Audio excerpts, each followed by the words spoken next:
The most beautiful book after Gita is Lal Kitab. Every word of Lal Kitab is a golden word. मंत्र जाप करने के लिए आपको लगता है कि आप एक दिन में 10 माला कर लेंगे। क्या आज आपके पास इतना समय है कि लाल किताब की रेमेडी बैकफायर करती है? बैकफायर उस रेमेडी ने नहीं किया। लोग भी बहुत सारे गूगल से देख के, यूट्यूब से देख के बहुत सारी रेमेडी करते हैं। ये अपना नुकसान के लिए कोई और जिम्मेदार नहीं है, ये खुद ही है। किस्मत में सब कुछ ऑलरेडी प्री डिसाइडेड लिखा है, तो मैं उपाय क्यों करूं? किसी के लिए एक समय का खाना अरेंज करना भी है चैलेंज, और किसी को आप रेमेडी देते हैं, आप जाइए 100 लोगों को खाना खिला दीजिए। तो क्या लाल किताब से प्रेडिक्शंस भी हो सकती हैं? You can predict in less than 30 second. तो लगा मैं खुद इमोशनली स्टेबल नहीं हूँ, चैलेंजेस आ रहे हैं, नेगेटिव थिंकिंग आ रहा है, डिप्रेशन हो रहा है, पानी में दूध डाल कर नहाना शुरू करो, डिप्रेशन भाग जाएगा। क्या होता है डिप्रेशन? कुछ नहीं। नमस्कार दोस्तों, आज हम एक ऐसी किताब के बारे में बात करने वाले हैं जो एस्ट्रोलॉजी की दुनिया में रहस्य माना जाता है। एक ऐसी विद्या जो सिर्फ ग्रहों की बात नहीं करती बल्कि आपकी ज़िंदगी को बदलने के सीधे उपाय देती है। आप सभी का स्वागत है लाल किताब के रहस्यों में, और आज की डिस्कशन के लिए मैं स्वागत करना चाहती हूँ esteemed astrologer Hanish Bagga sir का। नमस्ते सर। सर, आज हम बात करेंगे लाल किताब की, जो कि है तो 60-70 साल पुरानी, लेकिन इतनी पॉपुलर है कि हर ज्योतिषी जो है वो इसी की ही रेमेडीज़ दे रहा है। तो ऐसा क्या है इस किताब में, इसके बारे में हमें थोड़ा सा बताइए। देखिए, लाल किताब एक ऐसी किताब है जो एक्चुअली एक फार्मूला बुक है। उसके अंदर उर्दू और कुछ और लैंग्वेजेस को मिला के उसको इस तरीके से लिखा गया है कि वो जल्दी से समझ में नहीं आती, थोड़ा डिकोड करना पड़ता है। लेकिन उसमें जो फार्मूलाज दिए गए हैं ज्योतिष के, अगर कोई ज्योतिष का स्टूडेंट है उन फार्मूलाज को ध्यान से समझ ले तो उसे लगेगा कि पूरी ज़िंदगी की कहानी सामने लिखी हुई है, और वो इतने कम शब्दों में लिखी है कि आपको समझ में आता है कि एवरी वर्ड ऑफ लाल किताब इज़ अ गोल्डन वर्ड। उसके अंदर जो भी लिखा है वो एकदम सटीक है, आज के ज़माने के हिसाब से रिलेवेंट है, क्योंकि जैसा भी आपने कहा कि वो बहुत पुरानी किताब नहीं है। उसके फार्मूलों को रीडिज़ाइन किया गया, दोबारा से लिखाया गया। ऐसा नहीं है कि वो वाले फार्मूले वैदिक ज्योतिष में नहीं है, या नाड़ी में नहीं है, या केपी में नहीं है, या जमनी में भी नहीं है। उनके वहीं के कुछ कुछ सूत्रों को इकट्ठा किया जाता है। अलग अलग साइंसेज में इस तरह के फार्मूलाज दिए हुए हैं, लेकिन बहुत स्कैटर्ड है। और इसके अलावा बहुत सारी लर्निंग्स और भी हैं जो स्पिरिचुअल कनेक्टिविटी से और इन चीज़ों से आती है, वो वाली लर्निंग्स भी हैं। उन सबको लाल किताब में डाल दिया गया है, और लाल किताब को इस तरीके से लिखा गया कि वो सब लोग उसे ना समझ पाएँ। जो लर्नेड है, जो उसके स्टूडेंट हैं, जो उन लैंग्वेजेस को, जो स्टाइल को समझते हैं, वही उसे समझ पाएँ। तो उसके हिसाब से इसे डिज़ाइन किया गया। हालांकि उसके बहुत सारे लोग, आपने सुना होगा, वो कहते हैं कि ये तो इस किताब में कुछ दम नहीं है, ये क्या किताब है, ऐसा है, ऐसा है। ऐसा कुछ भी नहीं है। आज अगर कोई एक राइटर एक किताब लिखना चाहता है, वो किताब लिख सकता है। वो सारी ज्योतिष की सारी ग्रंथों को पढ़े, उसमें सब में से 10-10, 20-20, 30-30 फॉर्मूला को डाले। अब की बार उसका कलर कोई पीला, नीला, हरा कर दो, और उसका नाम हरी किताब रख दो, या नीली किताब रख दो, या काली किताब रख दो। क्या फर्क पड़ता है? ऐसे ही किया गया होगा ना। राइट। तो आप ये मानिए, मदर ऑफ ऑल ज्योतिष इज वैदिक ज्योतिष, लेकिन वो बहुत डिटेल्ड है, बहुत ज़्यादा लंबी है, उसमें बहुत लंबा समय लगता है सीखने में। तो लाल किताब उन सारी ज्योतिष का क्रक्स है, क्रक्स। इसमें नक्षत्र भी शामिल है, इसमें ट्रांजिट भी शामिल है, इसमें वैदिक ज्योतिष के वर्चुअल भी शामिल है। इन सबको बना के, इन सब में से कुछ ना कुछ अच्छे फार्मूला को उठाया, एक किताब में एक अलग लैंग्वेज में उसको डिकोड लैंग्वेज में लिखा, ताकि अब आपको क्या करना पड़ता है, उन फार्मूला को जो लैंग्वेज में लिखा उसको डिकोड करना पड़ता है, उसे अंडरस्टैंड करना पड़ता है, और आज के फार्मूला में वो एकदम फिट बैठती है। पुरानी सारी जितनी भी साइंसेज हैं वो थोड़ा उस ज़माने के हिसाब से थी। आज वाली, क्योंकि अब एक एग्जांपल ले लीजिए, जब बाकी सारे ये जो साइंसेस थी जब डिज़ाइन की गई, जब बनाई गई, तो उस वक्त इतने करियर ऑप्शन नहीं थे। आज तो हज़ारों हैं। पहले तो 4, 5, 7, 10 तरह के ऑप्शन होते थे, है ना। लोग या तो खेती करते थे, या राजा के यहाँ नौकरी करते थे, ठीक है, या एजुकेशन में होते थे, वो ब्राह्मण होते थे, है ना, या जो व्यापारी होते थे, है ना। बिल्कुल ऐसे ये वर्ण व्यवस्था थी। लेकिन अब सब कुछ बदल चुका है। दूसरा, उस समय के जब, क्योंकि लोगों की उम्र ज़्यादा होती थी, आज 40, 45, 50 में लोग बीमार होना शुरू हो जाते हैं। तब तो एकदम फिट रहते थे, क्योंकि एज जो थी वो 100 से ऊपर थी, 120, 130, 150 साल, ऐसे 200 साल तक ऐसे एजेस हुआ करती थी। आजकल एवरेज एज क्या है? 70 साल, 80 साल, इससे ज़्यादा तो नहीं है। हाँ जी। तो एक छोटा छोटा एग्जांपल लगा लूँ, पहले 18 साल 20 साल चले गए ग्रेजुएशन करने में, ठीक है। उसके बाद 8-10 साल आप उसके बाद अपने करियर वगैरह में आप लग गए। अब आपको मास्टर डिग्री भी करनी है तो 22-23 साल तक चले गए, और आप मेडिकल में जाना चाहते हैं तो 28-30 साल की एज निकल जाती है, ठीक है। तो आपके ये साल चले गए स्टडीज़ में, उसके बाद आपने करियर पे फोकस किया और शादी करी। तो जो पहले वाली 4 वर्ण व्यवस्था थी कि और लास्ट में होता था वानप्रस्थ आश्रम, बाल्या, है ना, ये होता था ना, 4 आश्रम होते थे। अब तो उतनी एज ही नहीं है, तो अगर मैं उसको आश्रम में भी डिवाइड कर दूं तो स्थिति बहुत खराब है, बहुत छोटा समय बचता है। तो आजकल उस पुरानी साइंस को देख के आप रिसर्च ही नहीं कर सकते, क्योंकि वो उसके हिसाब से था। मान लीजिए किसी को एक प्रॉब्लम आ गई, आपको उसका एक उपाय करवाना है, उसका उपाय में दिया हुआ है 1.25 लाख मंत्र जाप, जस्ट एन एग्जाम्पल है ना, जो बहुत ही कॉमन है। आपको मंत्र जाप करने हैं, मंत्र जाप करने के लिए आपको लगता है कि आप एक दिन में 10 माला कर लेंगे या 20 माला कर लेंगे। क्या आज आपके पास इतना समय है कि आप एक मंत्र की 20 माला रोज एक ही जगह पे बैठ के एक ही स्थान पे एक ही समय पे कर पाएं? क्या उतना डिसिप्लिन है? क्या हम इतने मूवमेंट वाले नहीं हो गए कि हमको बार बार कहीं ना कहीं आना जाना पड़ता है? कॉर्पोरेट का टाइम ऐसा है, हम ट्रैवल पे भी रहते हैं, बिल्कुल। परिवार में भी कुछ लोगों को कहीं ना कुछ फंक्शन होता है, आना जाना होता है, लाइफ ऐसी है, रात को लेट हो जाते हैं, हाँ जी। तो क्या वो मंत्र जाप कर पाएंगे? क्या उतना सात्विक जीवन जी पाएंगे? पुराने लोग ये करते थे। हाँ जी। तो उस वक्त उनकी वो जो रेमेडीज थी वो एक तो बढ़िया काम करती थी, दूसरा उनके पास डिस्ट्रक्शन नहीं था, समय बहुत था। हमारे यहाँ तो ये Facebook, Instagram, YouTube, TV, OTT, movies, इसी ने ही सारा टाइम ख़त्म कर दिया। तो जब यहाँ से फ्री हो तो मंत्र जाप करें, बिल्कुल। तो उसके लिए समय ही कहाँ बचा? हाँ जी। तो पुराने लोगों के पास ये डिस्ट्रक्शन ही नहीं था, ना बिजली थी, कोई झंझट नहीं। सुबह जल्दी उठना, अपना नहा धो के तैयार होना ब्रह्म मुहूर्त में और अपना उपाय करना या साधना करना। लाल किताब आज के प्रोस्पेक्टिव में काम करती है, ये मंत्रों की जगह यंत्रों पे काम करती है। तो अपने घर में जो चीज़ें होती हैं, हर एक प्लेनेट से रिलेटेड चीज़ें सबके घर में होती है, सबके किचन में होती है, उन्हीं को यूज़ कर करके आप उपाय बना सकते हैं और वो उपाय कर सकते हैं, या कुछ छोटे मोटे यंत्र बन जाते हैं, बस। तो लाइफ बिकम्स वेरी इजी। और यंत्र और ये जो उपाय होते हैं ये एकदम सटीक काम करते हैं। कैसे काम करते हैं? इसमें क्या होता है, लाल किताब में अगर आप उसको डिटेल में समझें तो हर प्लैनेट के हर घर से related, every planet in every house there is a remedy, there is a symptom, there is a suggestion, क्या करें क्या ना करें, ये सब उसमें दिया हुआ है। अगर आप उसको समझते हैं फिर तो प्रॉब्लम आनी ही नहीं है। अगर आप उसे नहीं समझते हैं, जैसे हम रेगुलर नॉर्मल लोग ज़िंदगी जीते हैं वैसे ही जी रहे हैं, अगर आप उसको नहीं समझ रहे हैं कि प्लैनेट क्या करने वाला है, जब आपको ये पहले ही पता पड़ जाए कि अब ये प्लैनेट यहाँ पर है, इस समय ये एक्शन करेगा। कोई भी प्लैनेट अपना काम करने से पहले, कोई एक्शन लेने से पहले आपको इंडिकेशन देता है। तो ये सारी खूबियाँ लाल किताब में हैं, ये खूबियाँ बाकी सब जगह नहीं है, इसलिए ये बहुत ज़्यादा पॉपुलर है। इसकी रेमेडीज़ बहुत पावरफुल है, इफेक्टिव हैं, और लोग इसे कर रहे हैं, और बहुत सारे एस्ट्रोलॉजर इसे फॉलो भी करते हैं। सर अब हम बात करेंगे प्रिडिक्शंस की, तो क्या लाल किताब से प्रिडिक्शंस भी हो सकती हैं? और प्रिडिक्शंस तो इनफैक्ट हर एक जो और ब्रांचेस हैं एस्ट्रोलॉजी की वहाँ से भी करी जा सकती हैं, तो इनकी जो लाल किताब की प्रिडिक्शंस हैं वो कैसे अलग हैं?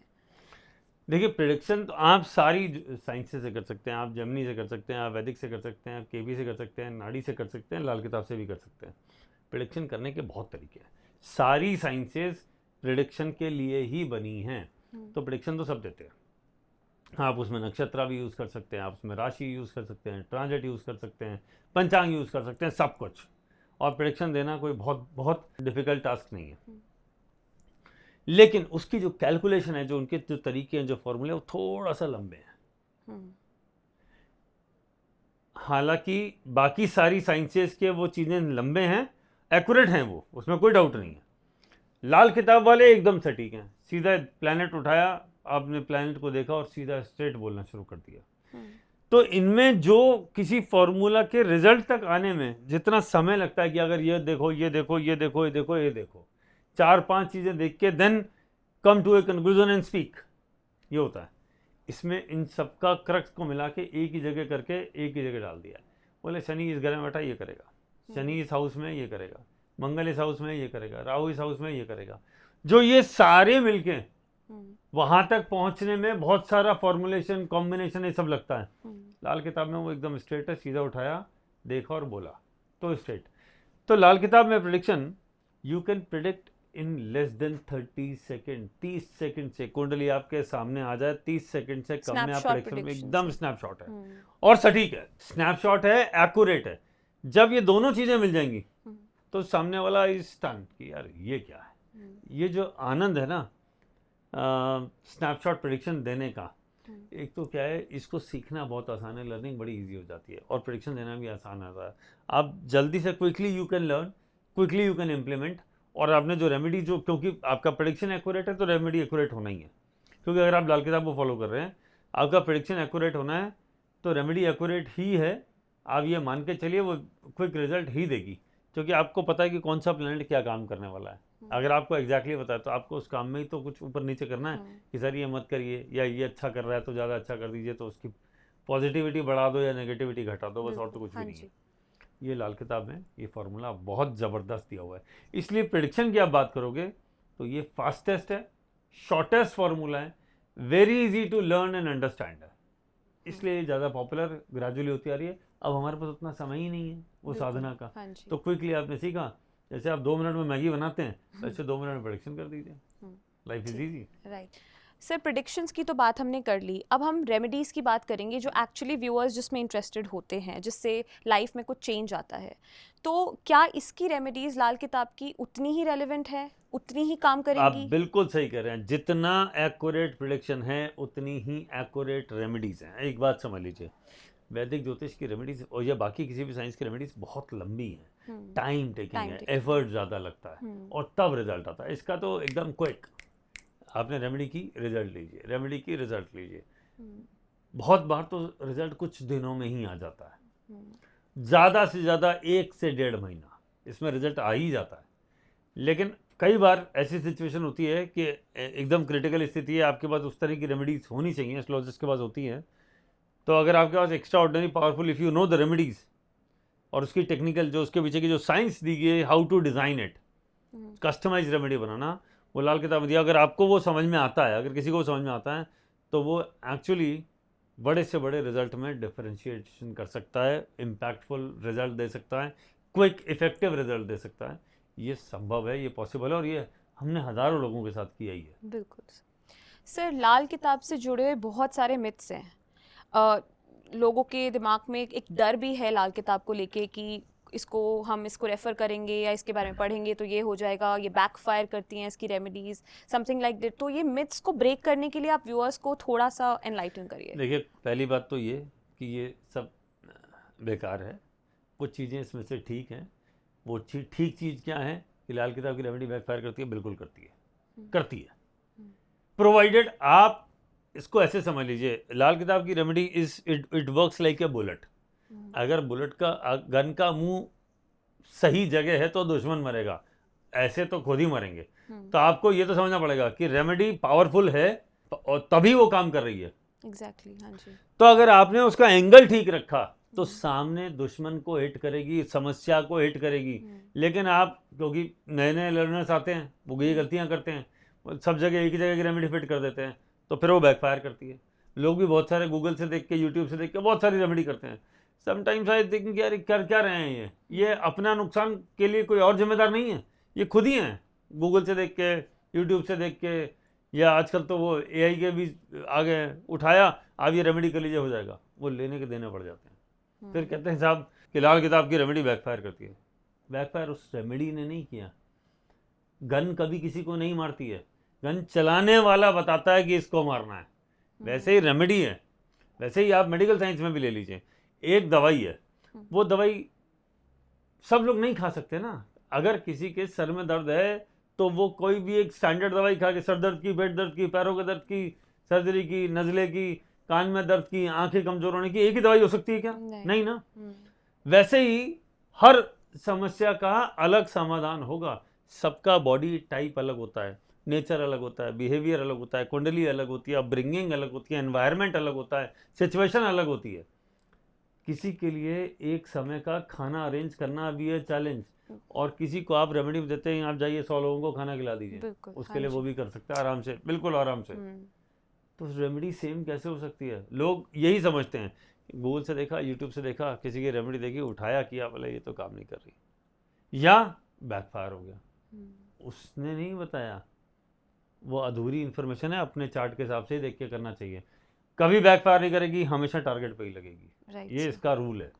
सर जैसे ज्योतिषी जो रेमेडीज लाल किताब से रेफर करके देते हैं, तो क्या एस्ट्रोलॉजर पे भी, उन पे भी कुछ नेगेटिव रिजल्ट आता है या कुछ कार्मिक इफेक्ट होता है उन रेमेडीज का? दो चीज़ें समझ लीजिए, आप रेमेडी दे रहे हैं, अगर आप रेमेडी ऐसी दे रहे हैं जो पॉजिटिव इन नेचर है, यानी आप किसी का नुकसान नहीं कर रहे, आप अपना भला कर रहे हैं लेकिन किसी और का नुकसान ना करते हुए, वहाँ तक आप कर रहे हैं, आपको कभी बैकफायर नहीं करेगा।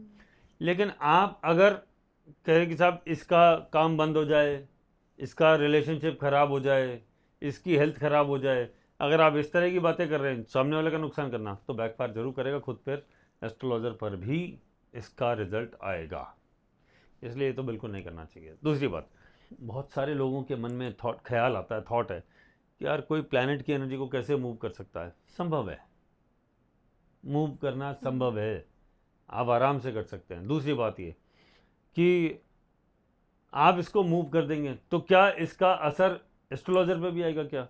मैं इसके काउंटर में एक सवाल पूछता हूँ, जब सब कुछ प्लैनेट ने ही किया है तो आपको बीमारी भी तो प्लैनेट ने दी होगी। बिल्कुल। जब बीमारी प्लैनेट ने दी है तो फिर आप डॉक्टर क्या करने जा रहे हैं? वेट कर लो। किसी को हार्ट अटैक आ रहा है, वेट कर लो ना यार, थोड़ी देर में ठीक हो जाएगा, प्लैनेट का ट्रांजिट हट जाएगा। तो ऐसा होता है क्या? नहीं, ऐसा तो तो कभी नहीं नहीं हो होता। सकता। बिल्कुल सर। तो इसका मतलब जब तबीयत खराब होती है तब तो हम डॉक्टर के पास जाते हैं। अरे जब प्लैनेट खराब हो तो एस्ट्रोलॉजर के पास जाओ ना, वो ठीक कर देगा। Exactly. जैसे बीमारी का इलाज दवाई है, वैसे प्लैनेट की के थ्रू जो आपको नेगेटिविटी, आपको जो दुख, पीड़ा, तकलीफ मिल रही है, उसका जवाब उसकी रेमेडी है। रेमेडी है। तो जैसे डॉक्टर एक शरीर को ठीक करता है, हील करता है, वैसे ही एस्ट्रोलॉजर प्लैनेट की एनर्जी के थ्रू काम करता है, उसके थ्रू हीलिंग करता है। कहाँ प्रॉब्लम है? अब इस पे अगर किसी का इलाज करने से डॉक्टर बीमार नहीं होता तो किसी का उपाय करने से एस्ट्रोलॉजर कैसे बीमार हो सकता है? वो क्यों उसको करेगा? क्योंकि ऊपर वाले ने ही तो उसको बताया है। ये साइंस, ये जो एस्ट्रोलॉजी वाली जो साइंस है, ये इजी नहीं है, ये हर एक आदमी नहीं पढ़ सकता। अगर किसी को गॉड का ब्लेसिंग है, ग्रेस है उसके पास, तभी तो उसने सीखा है। तो वो इसलिए तो सिखाया गया है, उसे बताया गया है कि भैया तुम हीलिंग करो, तुम लोगों का को प्रॉब्लम में उसको रेमेडी देकर निकालो। ये उसी ने तो, हाँ जी, प्लैनेट की मर्जी के बगैर तो कुछ नहीं होता। बिल्कुल। तो अगर कोई एस्ट्रोलॉजर है और वो रेमेडी दे रहा है तो बिना उसकी परमिशन की रेमेडी हो जाएगी? आप एस्ट्रोलॉजी पढ़ ही नहीं सकते ना, वो योग ना भी आप आपकी साइंस कुंडली पढ़ में सकते होता हैं, है। हाँ आप जी, एस्ट्रोलॉजर भी एक इंसान ही तो है। हाँ जी, उसका दिमाग भी तो कभी गलत डिसीजन ले सकता है बिल्कुल। कि ये नहीं, ये प्लैनेट खराब नहीं, ये दे रहा है, तो ऊपर से उसको भी तो कंट्रोल किया जा रहा है ना। आप ये भी तो मानिए। तो जब सब कुछ कंट्रोल्ड है, कंट्रोल्ड एनवायरनमेंट है, और आप एस्ट्रोलॉजर के पास पहुंचे हैं, तो आपकी किस्मत में भी तो इससे ही उपाय लेना लिखा था। बिल्कुल। वो काम करेगा नहीं करेगा एक सेकेंडरी है, पर ये तो लिखा था। बहुत सारे लोग मुझे कहते हैं, पूछते हैं कि सर जब किस्मत में सब कुछ ऑलरेडी प्री डिसाइडेड लिखा है तो मैं उपाय क्यों करूं? मेरे जवाब में ये भी तो हो सकता है कि क्या पता यही लिखा हो कि उपाय करने के बाद तेरे को इसका रिजल्ट मिलेगा, ये भी तो लिखा हो सकता है। हाँ जी, तो आप इस बात को समझिए। इसलिए ये जो उपाय दिए जाते हैं, स्पेशली मैं लाल किताब की बात कर रहा हूँ, बहुत सटीक होते हैं, इफेक्टिव होते हैं, रिजल्ट ओरिएंटेड होते हैं, with in very less time, बहुत कम समय में तो आपका दुख, तकलीफ, पीड़ा कम हो जाती है। जैसे आप स्टीरॉइड्स की बात करते हैं, मेडिकल साइंस में स्टीरॉइड्स की बात करते हैं, रोज हम नहीं खाते, लेकिन जिस दिन इमरजेंसी होती है फिर स्टीरॉइड्स ही बचाती है। जब इमरजेंसी आती है तो वही होता है। लाल किताब में भी इस तरह की वैरायटी ऑफ रेमेडीज़ हैं, सिंपल भी हैं, घरेलू भी है। जब मैंने बात की शुरुआत में बोला था घरेलू चीज़ों को, हल्दी है, चने की दाल है, मसूर की दाल है, चावल है, दूध है, ये तो घरेलू चीज़ें हम रोज़ ही कंज्यूम कर रहे हैं। इनसे बनाई हुई सिंपल। जब प्रॉब्लम बढ़ गई तो जब आपका नॉर्मल दवाई दी जाती है, ठीक है। जब प्रॉब्लम बढ़ गई, एंटीबायोटिक, एंटी एलर्जिक, ठीक है। और बढ़ गई स्टीरॉइड्स, और बढ़ गई लाइफ सेविंग ड्रग्स और बढ़ गया, सर्जरी, ऐसे लेवल्स होते हैं ना, हाँ जी। वैसे रेमेडीज में भी लेवल्स होते हैं। तो स्टार्ट सिंपल से करिए, काम हो जाता है, ठीक है, पावर बढ़ाते चलिए, काम हो जाएगा। हाँ जी। तो इट वर्क्स लाइक दिस। तो ये एक पूरी है ना डिटेल्ड साइंस है। जब आप उसे अच्छे से समझेंगे, आपको एक एक चीज़ क्लियर हो जाएगी कि इसका फॉर्मेशन क्यों हो रहा है। इसके लिए आपको समझना पड़ेगा प्लैनेट की खुद की एनर्जी क्या है, वो अपना काम कैसे कराता है। जब आप प्लैनेट को समझ जाएंगे, और लाल किताब में ये फॉर्मूला दिया हुआ है कि कोई भी प्लैनेट अपना काम कैसे करवाता है। एक बार आपने समझ लिया कि शनि है, ये मान लो खराब करेगा, तो उसका खराब करने का तरीका क्या है, आपको तरीका समझ में आ गया, आपने वहीं बीच में रोक दिया, खत्म। That is Lal Kitab. The most beautiful book after Gita is Lal Kitab. मैं हमेशा ये कहता हूँ, द लाल किताब इज वे ऑफ लाइफ। ये बताता है आपको ज़िंदगी कैसे जीनी है, लाइफस्टाइल कैसा रखना है, और ये हर कुंडली के हिसाब से अलग अलग होता है। आपने उसको किया, लाइफ स्मूथ, वेरी इजी। अगर आप ढंग से प्लैनेट्स को प्लेस जैसे कुंडली में है वो पढ़ लें और प्रॉपर कैलकुलेशन करें, तो इसकी प्रिडिक्शंस और रेमेडीज तो बहुत ही वंडरफुल रिजल्ट देंगी। बिल्कुल देती हैं। हाँ जी। हजारों हजारों लोगों को दी, और फीडबैक यही है, सब मज़ा आ गया। आपके पास, आप एक बात समझ लीजिए कि आपने किसी को एक रेमेडी दी, जैसे आप कोई बीमार हुआ, एक डॉक्टर के पास जाता है, डॉक्टर ने उसे ठीक कर दिया। अब वो उसके साथ उसका ये अंडरस्टैंडिंग होगी कि ये मेरे नब्ज को आराम से पकड़ लेते हैं, ये मेरी बीमारी को, मेरे मर्ज को पकड़ लेते हैं और फटाक से ठीक कर देते हैं। He has that capability, the doctor has the capability कि उसको क्विकली ठीक कर पाए, है ना। तो हम प्रेफर क्या करते हैं, हम उसी के पास जाएं। हम कहते हैं ना हमारे फैमिली डॉक्टर हैं, यानी हमारी फैमिली के सब चीज़ों को, ये हमारे हेल्थ रिलेटेड जाने क्विकली अंडरस्टैंड करते हैं, हमारे बारे में सब कुछ पता है, जो ये उपाय या ये जो भी ये दवाई देंगे वो क्विकली असर करेगी, तभी हम हमारे लिए वो हम उसका रेगुलर जाते हैं। ठीक ऐसा एस्ट्रोलॉजर के पास होता है। आपके पास अगर कंटिन्यूस लोग आ रहे हैं year by year in different life के डिफरेंट टाइम में, कि आज करियर के लिए आए, फिर शादी के लिए आए, चाइल्ड बर्थ का डिस्कशन हुआ, या और भी कोई डिस्कशन हुए, कैरियर की बात हुई, फैमिली में बात हुई, हेल्थ की बात हुई, जब मल्टीपल पॉइंट्स के लिए जब वो आते हैं लोग और मल्टीपल ईयर्स तक आते रहते हैं, इसका मतलब फेथ है, रेमेडी काम कर रही है। ये मजा लाल किताब में ही है। आप हर बार सबको थोड़ा सा हेल्थ खराब होने पर महामृत्युंजय का जाप करा दोगे क्या? सब जगह तो सारे लोग तो यही करते हैं, साहब थोड़ा हेल्थ खराब है, सब बड़ा दिक्कत है, काम करिए, महामृत्युंजय का जाप कर दीजिए। आपकी कौन सी दशा चल रही है, इस दशा में आप बीमार हो रहे हैं, जाओ इसका दान करिए। ऐसे नहीं होता है, प्रॉपर कैलकुलेशंस लगते हैं, ऐसे नहीं होता। हाँ जी, संभव ही नहीं है ना। हाँ जी, तो पूरा कैलकुलेशन लगता है, पूरा एक फॉर्मूला है, फॉर्मूला के हिसाब से होता है। आकाश में प्लैनेट की स्थिति वो है ही नहीं। आज से 1 महीने 2 महीने पहले प्लैनेट कुछ और था, आज कहीं और है, कल कहीं और होगा। तो जब वो आप उसको कह रहे हैं कि तू जब यहाँ था तो सर मेरी तरफ से, अब वो है यहाँ है ही नहीं, तो इधर है, तो साहब इधर भी नमस्ते करो ना, इधर भी रिक्वेस्ट करो ना, साहब इधर से देखो जरा, पहले आप वहाँ थे तो मैंने वहाँ आया, जब आप यहाँ हैं तो मैं यहाँ आया हूँ। तो ये तो समझिए, ये तो समझना पड़ेगा। सर जैसे मैं देख रही हूँ कि आपने अपने राइट हैंड में जैसे ये धागा पहन रखा है, मूली पहन रखी है, तो ये भी एक तरीके की रेमेडी है। तो आप हमारे व्यूअर्स को कुछ बेसिक रेमेडीज लाल किताब की जो है वो बताइए। देखिए, मैं आपको एग्जाम्पल के लिए बता देता हूँ कि लाल किताब की रेमेडीज कैसी होती हैं। हालांकि मैं अभी वही बात कह रहा था कि एक ही रेमेडी सब पे काम करेगी, ऐसा नहीं होता है। सबके लिए अलग अलग रेमेडीज होती हैं, है ना। तो कोई भी स्टैंडर्ड रेमेडी काम नहीं करती। कुछ केसेस में 10-20% कर गई वो बाई चांस है, लेकिन एक ही रेमेडी सबके लिए काम करेगी ऐसा बिल्कुल नहीं होता। मैं आपको एग्जांपल देकर बताता हूँ। जैसे लाल किताब की रेमेडीज हैं, जैसे एक रेमेडी है कि जब किसी की कुंडली में सूर्य 10वें, एग्जाम्पल के साथ पूरा कर देता हूँ ताकि जिन लोगों के ये कॉम्बिनेशन है कुंडली में, एटलीस्ट वो तो यूज करें, उनके लिए तो रेमेडी पहुंच जाए उन तक। तो अगर मान लीजिए आपकी कुंडली में सूर्य 10वें घर में, या आपकी कुंडली में राहु 10वें घर में, या बृहस्पति 10th हाउस में, मैंने बोला 10th हाउस, कुंडली का 10th हाउस या तो राहु हो, या सूर्य हो, या बृहस्पति हो, इन तीनों में से कुछ भी हो, और करियर में बड़े चैलेंजेस आ रहे हों, तो एक बिल्कुल सिंपल रेमेडी है। एक वाइट कलर की कैप खरीद लीजिए ये, और उसे पहनना शुरू कर दीजिए दिन में 1-2 घंटा, मॉर्निंग वॉक, इवनिंग, जब समय मिले दिन में 1-2 घंटा उसे पहनना शुरू कर दीजिए। सर को कवर करके रखें, हेड कवर करके रखें, सर को ढक के रखें, यही रेमेडी है, करियर ठीक चलेगा।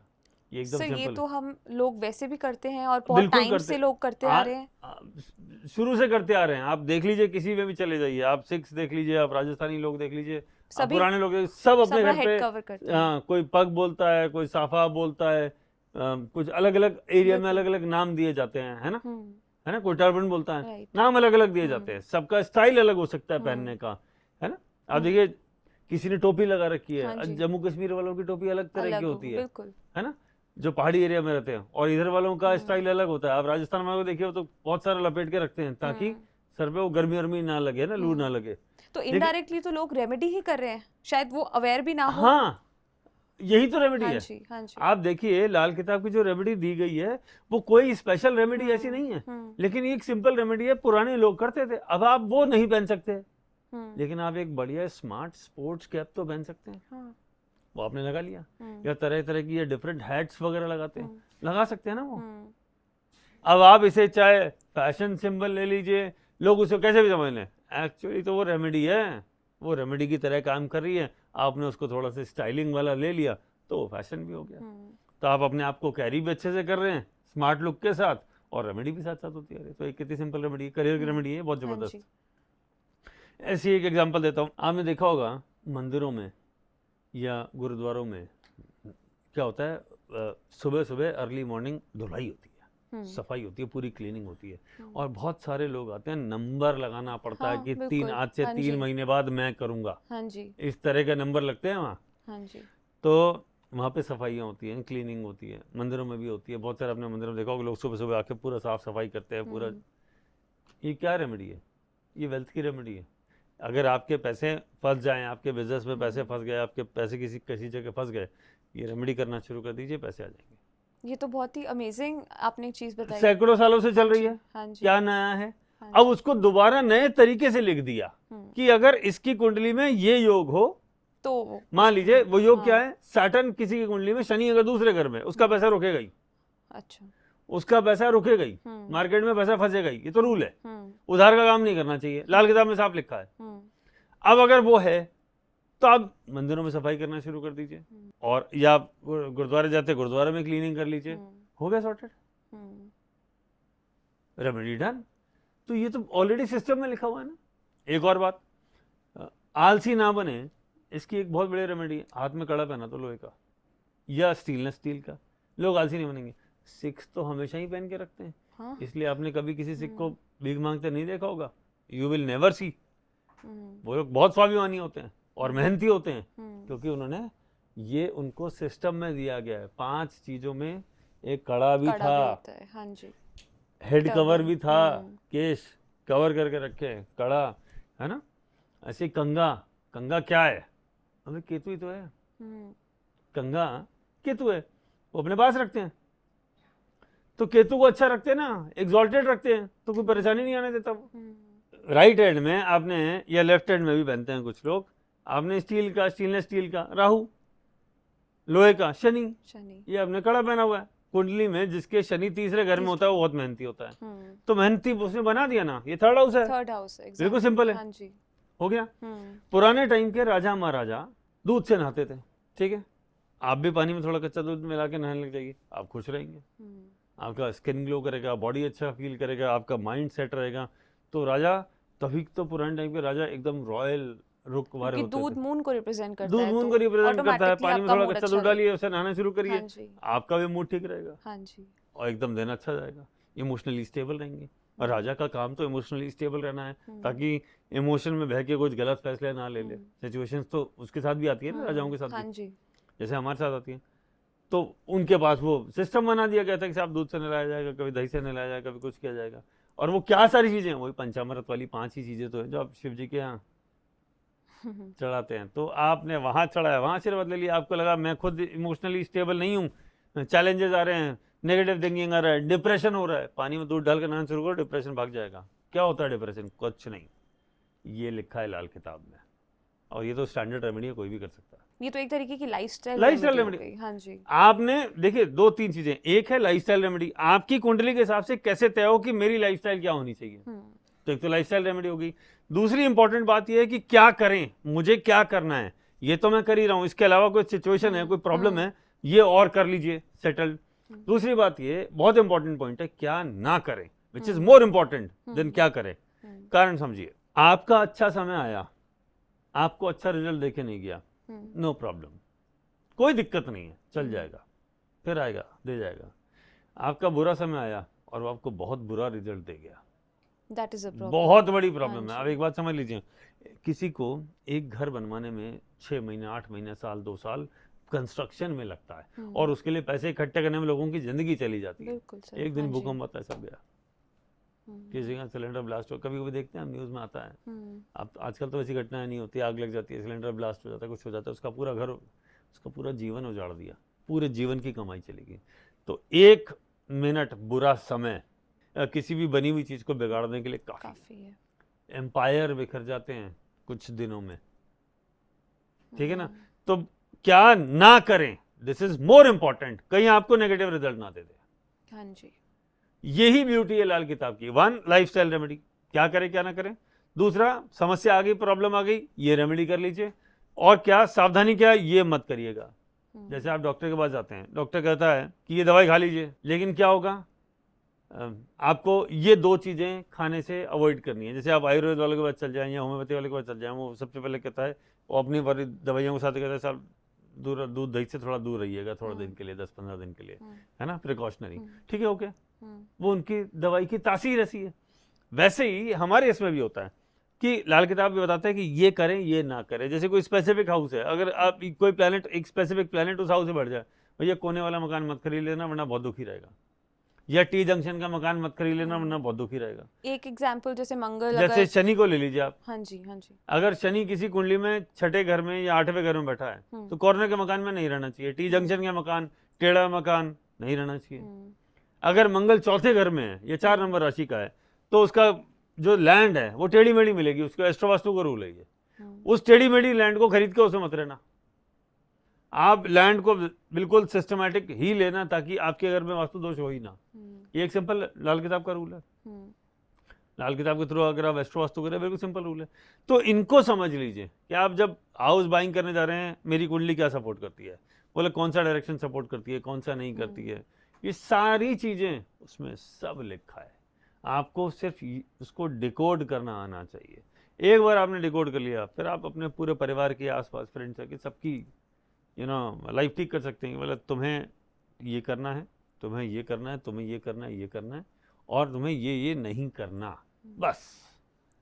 Life is good and very easy. इसलिए पुराने लोगों की लाइफ, उनके पास संसाधन कम थे, वेल्थ कम थी, बट दे वर हैप्पी, क्योंकि उन्हें पता था कि क्या नहीं करना है और लाइफस्टाइल में क्या होना चाहिए। ठीक है, सुबह सुबह ब्रह्म मुहूर्त में उठ जाना चाहिए, सूर्योदय से पहले उठ जाना चाहिए, नहा लेना चाहिए, तैयार हो जाना चाहिए, सूर्य को जल देना चाहिए। सब नहीं करूं तो क्या हो जाएगा, पर तुम्हारी कुंडली में सूर्य खराब हो जाएगा, ऑफिस में कभी सेटल नहीं होंगे। सर मेरे तो नाइट ड्यूटी है, अब वो बेचारा क्या करे। तो ठीक है भाई, जो करना है जिस वक्त कर सकता है कर ले, सुबह नहीं कर सकता दोपहर 12 बजे कर ले, कर तो सही। आप समझ रहे हैं? What is sun? Sun is your name, fame, father, और ऑफिस में बॉस। आपने सन के सिस्टम के साथ खेला या उसको अवॉइड किया या उसे इग्नोर किया, तो इसका इम्पैक्ट कहाँ कहाँ आने वाला है, बिल्कुल क्लियर है। जो उसकी सिग्निफिकेशन है, जो उसकी सिग्निफिकेशन हो जाए, तो आप उसे ठीक करते चलिए। बस यही है लाल किताब, और एकदम सिंपल है। तो एक बार आपने इसको पूरे फॉर्मूला को समझ लिया, सिस्टमैटिक, स्टेप बाय स्टेप, और इस पर काम करना शुरू किया, with in 3 months, I can guarantee, with in 3 months आपकी लाइफ में परिवर्तन आना शुरू हो जाएगा, इंप्रूवमेंट दिखना शुरू हो जाएगा। यही ब्यूटी है लाल किताब की। इसलिए सारे एस्ट्रोलॉजर, सारे लोग, लाल किताब बहुत रिसेंट 70-80 साल पहले ही आई, 1940 से 1952 के बीच में तो लिखी गई। हाँ जी। तो बहुत कम समय ही है ऐसे आए हुए, लेकिन बहुत जल्दी पॉपुलर हुई, क्योंकि इसने उस जगह छुआ जहां पे लोग सबसे ज्यादा गलती कर रहे थे, तो वो हट गया। अब यहां से लोगों की लाइफ में इंप्रूवमेंट आना शुरू हुआ, और जहां से आपको फायदा मिलता है सब लोग वहीं भागते हैं। बिल्कुल, हाँ जी, है ना।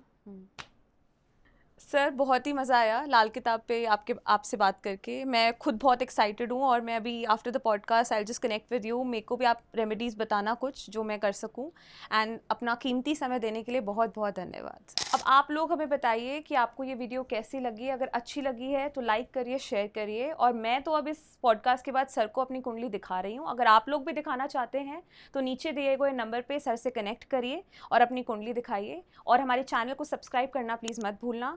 तब तक के लिए हंसते रहिए, मुस्कुराते रहिए। टेक केयर, धन्यवाद।